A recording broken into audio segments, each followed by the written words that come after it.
Samantala, narito naman ang isang kasong tatalakayan ni Atty. JJ Atienza sa bisig ng batas. Kagaya po ng ating tinalakay, mahigpit po ang aming paalala na mag-ingat sa mga nagpapanggap na sila'y abogado. Sa kaso po ni Mariel, nais daw niyang ipaanal ang kasal nila ng kanyang asawang si Richie. Inirekomenda ng kanyang kaibigang si Susan ang isang Attorney Domingo na makatutulong daw sa kanyang annulment. Nang makipagkita sila sa nasabing tao, hiningian ho sila ng 40,000 pesos. Ang pangako sa kanila ay magagrant daw ang petition niya for annulment sa loob lamang ng 3 hanggang 6 na buwan. Nang pumunta siya sa korte, wala daw nakafile na petition for annulment sa pangalan ni Mariel.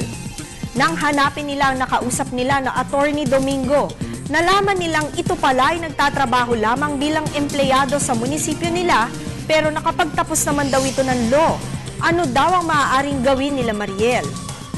Matagal na pong binabalaan ng ating mga kababayan na mag-ingat sa mga ganitong uri ng tao.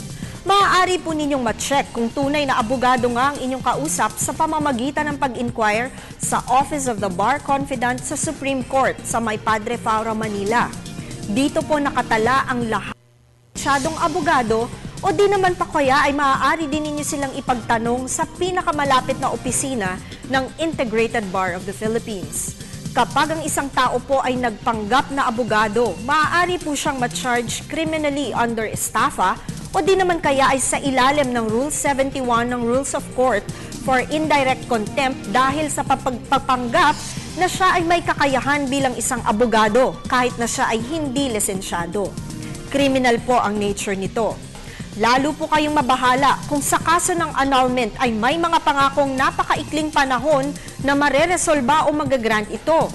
Sa proseso po ng annulment ay napakaingat ng ating mga korte sapagkat sagrado po ang turing sa ating kasal at dito nagmumula ang pamilya bilang isang basic social institution. Naway nakatulong po kami sa inyo sa hapong ito. Mag-email lamang sa ptv4newscenter@gmail.com. Ako po si Atty. JJ Jimeno Atienza, ang inyong bisig ng batas.